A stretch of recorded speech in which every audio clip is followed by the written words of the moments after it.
Explain करेंगे ब्रह्मास्त्र movie की कहानी एक ऐसे अस्त्र के बारे में है जो ब्रह्मांड का सबसे बड़ा अस्त्र है और उसका नाम है ब्रह्मास्त्र। और उस अस्त्र के 3 टुकड़े हो चुके हैं जिसकी तलाश कुछ बुरी शक्तियों को मानने वाले कर रहे हैं ताकि उस अस्त्र को जोड़कर वो दुनिया का विनाश कर सके। लेकिन उस अस्त्र को हासिल करना इतना आसान नहीं है क्योंकि वो अस्त्र इस वक्त किसके पास है और कहाँ है ये किसी को नहीं पता। अब ब्रह्मास्त्र के अंदर कई सारे अलग अलग अस्त्र होते हैं जैसे कि नंदी अस्त्र, अग्नि अस्त्र और वायु अस्त्र। अब क्योंकि उस अस्त्र के 3 टुकड़े हो गए हैं और वो अलग अलग टुकड़ों में बटा हुआ है, लेकिन अब कोई है जो उस अस्त्र को ढूंढना चाहता है। लेकिन अगर वो अस्त्र जुड़ गया तो इस दुनिया का विनाश हो जाएगा। अब दुनिया कैसे बचेगी और कौन बचाएगा, यही इस मूवी की कहानी है। अब फिल्म शुरू होती है और अमिताभ बच्चन की आवाज में हमें फिल्म का नरेशन दिया जाता है, जहाँ एनिमेशन के थ्रू हमें फिल्म के प्लॉट के बारे में बताया जाता है कि हमारा भारत अनोखी कहानियों से सजा हुआ है। और इन्हीं में से एक कहानी है कुछ ऐसे ऋषि मुनियों की जिन्होंने हिमालय की चोटी पर घोर तपस्या की, जिससे उन्हें प्राप्त हुआ एक वरदान। और जब एक ब्रह्म शक्ति धरती से टकराई तब अस्त्रों का जन्म हुआ और भी कई सारे अस्त्रों का जन्म हुआ। ऋषियों की तपस्या सफल हो गई थी, लेकिन फिर ब्रह्मास्त्र चीख पड़ा क्योंकि इन अस्त्रों के बीच एक और शक्ति जन्म ले रही थी जो कि ईश्वर के तीसरी आंख की तरह थी। वो शक्ति धरती का निर्माण भी कर सकती थी और धरती का विनाश भी कर सकती थी। तब हिमालय की चोटी पर ऋषियों ने किसी तरह इस अस्त्र को शांत कर दिया और फिर हिमालय की चोटी पर सबसे शक्तिशाली अस्त्र का निर्माण हुआ जिसका नाम था ब्रह्मास्त्र। तब ऋषियों ने ब्रह्मास्त्र के सामने अपना सर झुकाया और वो कहे जाने लगे ब्रह्मांड। पीढ़ी दर पीढ़ी इन ब्रह्मांड ने कई सालों तक अस्त्रों की हिफाजत की और ऐसे ही कई सदियां बीत गई, जिसके बाद लोग इन अस्त्रों के बारे में भूलने लगे। और अब कहानी आती है प्रेजेंट में, जहाँ हमें शिवा नाम के कैरेक्टर को दिखाया जाता है जो हमारे मूवी का लीड हीरो है। अब शिवा के पास भी कई सारी शक्तियां हैं, लेकिन उसे उस शक्तियों के बारे में पता नहीं है। लेकिन हमेशा उसे ऐसे सपने आते रहते हैं जिससे कि उसे ऐसा लगता है कि कहीं न कहीं वो इन अस्त्रों से जुड़ा हुआ है। शिवा को अपने सपने में कई शैतान भी नजर आते हैं जिनका नाम है जोश, जुनून और रफ्तार। दरअसल ये लोग ब्रह्मास्त्र के उन टुकड़ों की तलाश में थे जो कि बिखर चुके थे, लेकिन उन्हें मोहन नाम के एक आदमी के बारे में पता चला है जो कि ब्रह्मास्त्र के टूटे हुए टुकड़ों के बारे में जानता है। और जोश, जुनून और रफ्तार को ये पूरा शक है कि हो ना हो मोहन के पास ब्रह्मास्त्र का एक टुकड़ा जरूर है। मोहन असल में एक साइंटिस्ट होता है और जिसका रोल प्ले किया है शाहरुख खान ने। अब जोश, जुनून और रफ्तार मोहन के घर में घुस जाते हैं और इनके बीच एक जबरदस्त फाइट होती है। और यहाँ हमें ये पता चलता है कि मोहन और कोई नहीं बल्कि वानर अस्त्र है जिसकी मदद से वो रफ्तार में कहीं भी आगे पीछे जा सकता है और साथ ही हाई जंप लगा सकता है। लेकिन यहाँ पर जुनून मोहन पर किसी तरह काबू कर लेती है। तभी शिवा की अचानक से आंख खुल जाती है। दरअसल आज नवरात्रि का आखिरी दिन यानी दशहरा है और शिवा यहाँ पर एक बहुत बड़ी पार्टी में होता है जहाँ पर वो ईशा नाम की एक लड़की को देखता है और देखते ही शिवा को ईशा से प्यार हो जाता है। और जैसे ही ईशा पार्टी से निकलती है शिवा तुरंत ईशा का पीछा करने लगता है और वो उससे बात करने की कोशिश करता है क्योंकि शिवा ईशा से बात करना चाह रहा था। और जब शिवा ईशा से बात करता है तो शिवा को ये पता चलता है कि ईशा बहुत बड़े घर से ताल्लुक रखती है और वो लंदन में रहती है। अब यहाँ पर ये दोनों काफी देर तक बात करते हैं। यहाँ पर ईशा शिवा से कहती है कि अभी तो बस वो एक बर्थडे सेलिब्रेट करने के लिए जा रही है और शिवा चाहे तो उसके साथ आ सकता है। लेकिन शिवा उससे मना करते हुए ये कहता है कि उसे किसी और पार्टी में जाना है जहाँ पर उसे जाना ही पड़ेगा।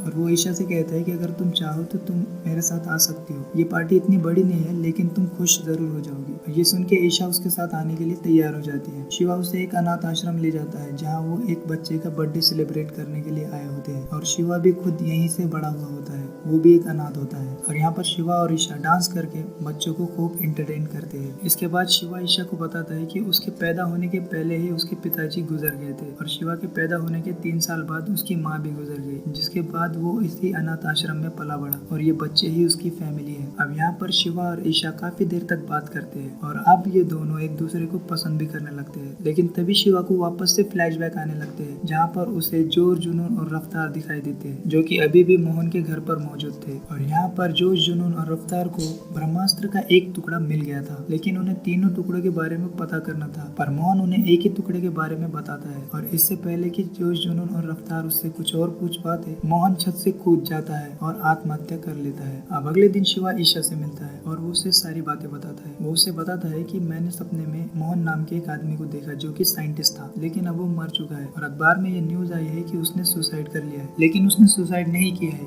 क्योंकि उसको जोर, जुनून और रफ्तार ने मारा है। लेकिन शिवा पुलिस के पास नहीं जा सकता क्योंकि पुलिस उसकी काल्पनिक बातों पर विश्वास नहीं करेगी। लेकिन ईशा शिवा से कहती है कि मुझे तुम्हारे सारे बातों पर विश्वास है। साथ ही शिवा ईशा से कहता है कि अब वो लोग अनीश शेट्टी नाम के आदमी को मारने के लिए जा रहे हैं जो कि इस वक्त बिहार में होता है और मुझे उसे बचाना ही होगा। और अब ये दोनों बिहार पहुंच जाते हैं। अब यहाँ पर ये दोनों एक दूसरे के साथ बहुत सारा टाइम बिताते हैं और यहाँ पर ये दोनों एक दूसरे को अपने दिल की बात बताने वाले होते हैं। तभी शिवा के हाथ में आग लग जाती है और ये देखकर ईशा बहुत ही ज्यादा घबरा जाती है। तब शिवा ईशा से कहता है कि डरने की कोई बात नहीं है क्योंकि आग मुझे जलाती नहीं है। लेकिन तभी शिवा की नजर पड़ती है जोर, जुनून और रफ्तार पर, जो कि उसी जगह जा रहे थे जहाँ पर कि अनीश शेट्टी था। तब शिवा उनके पीछे जाता है और इन लोगों के बीच एक जोरदार फाइट होती है। लेकिन इससे पहले कि जोर, जुनून और रफ्तार शिवा को कुछ कर पाते, अनीश वहाँ पर आ जाता है और इन दोनों को बचा लेता है। साथ ही हमें यहाँ पर यह भी पता चलता है कि अनीश के पास ब्रह्मास्त्र का दूसरा टुकड़ा है। इसी को हासिल करने के लिए वो लोग इनके पीछे आए थे। अब अनीश ये टुकड़ा शिवा को दे देता है और उसको आश्रम जाने के लिए कहता है क्योंकि उसको पता है कि वो लोग वापस से उसके पीछे आएंगे और इस टुकड़े को आश्रम पहुंचाना बहुत ज्यादा जरूरी है। लेकिन तभी जोर और जुनून इनकी तरफ एक ट्रक लेकर रफ्तार से आने लगते हैं। नंदी अस्त्र का यूज करके अनीश उनकी ट्रक को पलटी कर देता है जिससे इनकी ट्रक खाई में गिरने लगती है। लेकिन तब तक जुनून अपने सुरक्षा कवच को ऑन कर देती है जिसकी वजह से अनीश की तो मौत हो जाती है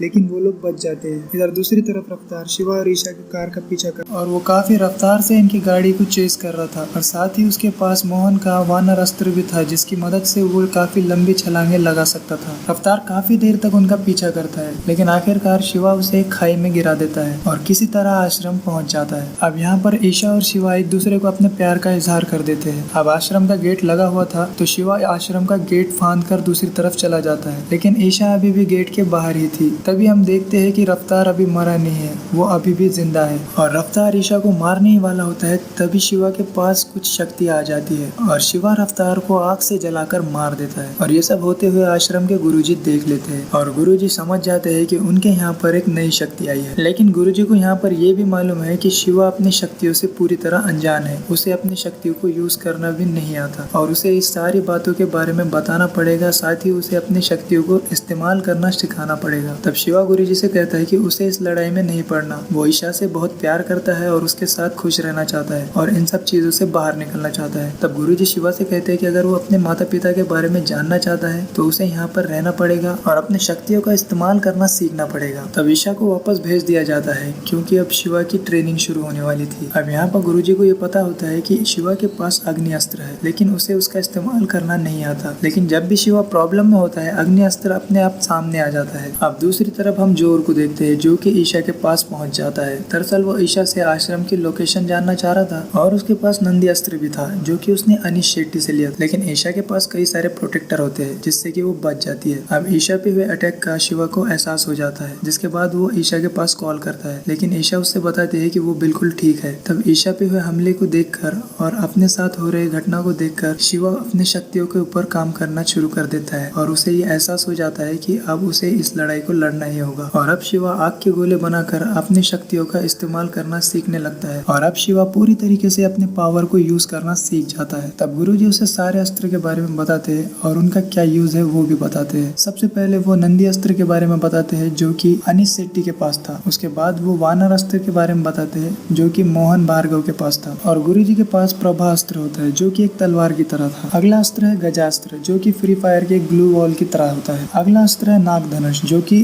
धनुष बाण की तरह चलाया जाता है और सबसे आखिरी वाला अस्त्र है अग्नि अस्त्र जो कि शिवा के पास था और अग्नि अस्त्र ही सारे अस्त्रों में सबसे शक्तिशाली माना जाता है। अब वो टाइम भी आ जाता है जब गुरुजी को शिवा को कुछ सच्चाई बतानी थी। गुरुजी उसे देव के बारे में बताते हैं जिसके पास भी अग्नि अस्त्र था। अब होने को तो देव के पास कई और अस्त्र थे लेकिन वो अग्नि अस्त्र का बादशाह था। देव बहुत ही शक्तिशाली था और उसको कोई भी हरा नहीं पाता था, इसीलिए उसको अग्नि देव कहा जाता था। लेकिन देव को ब्रह्म देव बनना था जो कि वो ब्रह्मास्त्र हासिल करके ही बन सकता था। देव काफी सारी लड़ाई लड़कर ब्रह्मास्त्र तक पहुंच गया था। जिस ब्रह्मास्त्र को ऋषि मुनियों ने कई सालों तक शांत रखा वो जाग गया था और जिसके जागने से धरती फटने लगी थी और पूरी धरती तबाह होने के कगार पर थी। लेकिन तभी एंट्री होती है ब्रह्मांड के एक ध्रुव के इक्की की जिसका नाम था अमृता। तब अमृता और देव ने साथ में लड़कर ब्रह्मास्त्र के कई टुकड़े कर दिए जिसके बाद दुनिया तो बच गई लेकिन ब्रह्मास्त्र के सिर्फ उन 2 टुकड़ों के बारे में ही हमें पता है। वो एक टुकड़ा कहाँ है आज तक कोई नहीं जानता और जिस द्वीप पर ये लड़ाई हो रही थी उस द्वीप को समुद्र निगल गया जिससे कि देव और अमृता की मृत्यु हो गई और देव और अमृता के बीच प्यार का रिश्ता था और शिवा उन्हीं उन्हीं का बेटा है। अब इधर दूसरी तरफ जुनून ने सभी गांव वालों को वश में करके एक बड़ी फौज बना ली थी।